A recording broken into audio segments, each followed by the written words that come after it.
Beyond ಬೌಂಡ್ರೀಸ್ನ ಮತ್ತೊಂದು ವಿಡಿಯೋಗೆ ಸ್ವಾಗತ. ಅನ್ಸೋಲ್ಡ್ ಪ್ಲೇಯರ್ ಟೂರ್ನಿ ಅರ್ಧದಲ್ಲೇ ಆರ್ಸಿಬಿ ಸೇರ್ಪಡೆ.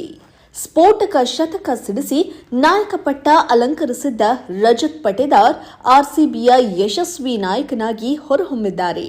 ಸಾಧನೆಯ ಜೊತೆ ಅದೃಷ್ಟ ಇದ್ರೆ ವ್ಯಕ್ತಿಯ ಹುದ್ದೆ ಹೇಗ್ ಬೇಕಾದರೂ ಬದಲಾಗಬಹುದು ಅನ್ನೋದಕ್ಕೆ ರಜತ್ ಪಟಿದಾರ್ ಸಾಕ್ಷಿ. ಟೂರ್ನಿಯ ಅರ್ಧದಲ್ಲೇ ರಾಯಲ್ ಚಾಲೆಂಜರ್ಸ್ ಬೆಂಗಳೂರು ತಂಡವನ್ನ ಸೇರಿದ್ದ ರಜತ್ ಪಟಿದಾರ್ ಮೊದಲ ಬಾರಿ ತಂಡವನ್ನ ಮುನ್ನಡೆಸಿ ಚಾಂಪಿಯನ್ ಆಗಿ ಮಾಡಿದ್ದಾರೆ. 2021ರಲ್ಲಿ ಆರ್ಸಿಬಿ ತಂಡವನ್ನ ಸೇರಿದ್ದ ರಜತ್ ಕೇವಲ 4 ಪಂದ್ಯದಲ್ಲಿ 71 ರನ್ ಹೊಡೆದಿದ್ರು. ಕಳಪೆ ಸಾಧನೆ ಮಾಡಿದ ಹಿನ್ನೆಲೆಯಲ್ಲಿ ಆರ್ಸಿಬಿ ಅವರನ್ನ ಕೈಬಿಟ್ಟಿತ್ತು.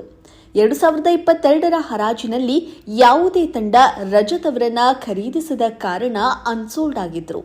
2022ರ ಆವೃತ್ತಿಯಲ್ಲಿ ಕರ್ನಾಟಕದ ಲುವ್ನಿತ್ ಸಿಸೋಡಿಯಾ ಗಂಭೀರವಾಗಿ ಗಾಯಗೊಳ್ಳುತ್ತಾರೆ. ಇವರ ಜಾಗಕ್ಕೆ ಯಾರನ್ನ ಖರೀದಿಸಬೇಕು ಅಂತ ಯೋಚನೆಯಲ್ಲಿದ್ದಾಗ ಆರ್ಸಿಬಿಗೆ ಹೊಳೆದದ್ದೇ ರಜತ್ ಪಟಿದಾರ್ ಹೆಸರು. ಹೀಗಾಗಿ ಟೂರ್ನಿಯ ಅರ್ಧದಲ್ಲಿ ರಜತ್ ಮತ್ತೆ ಆರ್ಸಿಬಿ ತಂಡವನ್ನ ಸೇರ್ತಾರೆ. 20 ಲಕ್ಷ ರೂಪಾಯಿ ಮೂಲ ಬೆಲೆಯೊಂದಿಗೆ ಆರ್ಸಿಬಿಗೆ ಮರಳಿ ಬಂದ ನಂತರ ರಜತ್ ಸ್ಫೋಟಕ ಆಟವನ್ನ ಪ್ರದರ್ಶಿಸುತ್ತಾರೆ.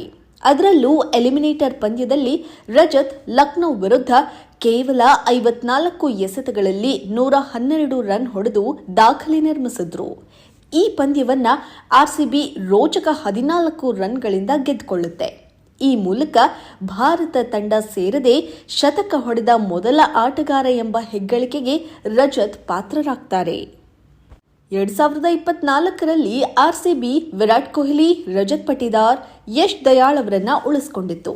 ನಾಯಕನಾಗಿದ್ದ ಡುಪ್ಲೆಸಿಸ್ ಅವರನ್ನ ಕೈಬಿಟ್ಟು ರಜತ್ ಪಟಿದಾರ್ ಅವರನ್ನ 11 ಕೋಟಿ ರೂಪಾಯಿ ನೀಡಿ ಉಳಿಸಿಕೊಂಡಾಗ ಈ ಬಾರಿ ಆರ್ಸಿಬಿ ನಾಯಕನಾಗ್ತಾರಾ ಎಂಬ ಪ್ರಶ್ನೆ ಆಗ್ಲೇ ಎದ್ದಿತ್ತು. ಆದರೆ ವಿರಾಟ್ ಕೊಹ್ಲಿ ಅವರನ್ನು ಉಳಿಸಿಕೊಂಡಿರುವಾಗ ಯಾರು ನಾಯಕನಾಗಬಹುದು ಅನ್ನೋ ಕುತೂಹಲ ಮೂಡಿತ್ತು. ಕೊನೆಗೆ ಆರ್ಸಿಬಿ ತಂಡ ರಜತ್ಗೆ ಕ್ಯಾಪ್ಟನ್ ಪಟ್ಟ ನೀಡಿತ್ತು. ನಾಯಕ ಸ್ಥಾನಕ್ಕೆ ನ್ಯಾಯ ನೀಡಿದ ಪಟಿದಾರ್ ಈ ಬಾರಿಯ 15 ಪಂದ್ಯಗಳಿಂದ 312 ರನ್ ಹೊಡೆದಿದ್ದಾರೆ. 143.78 ಸ್ಟ್ರೈಕ್ ರೇಟ್ನಲ್ಲಿ 2 ಬಾರಿ ಅರ್ಧ ಶತಕ ಹೊಡೆದಿದ್ದಾರೆ. ರಜತ್ ಪಟಿದಾರ್ ಒಟ್ಟು 42 ಐಪಿಎಲ್ ಪಂದ್ಯ ಆಡಿದ್ದು ಒಟ್ಟು 1111 ರನ್ ಹೊಡೆದಿದ್ದಾರೆ.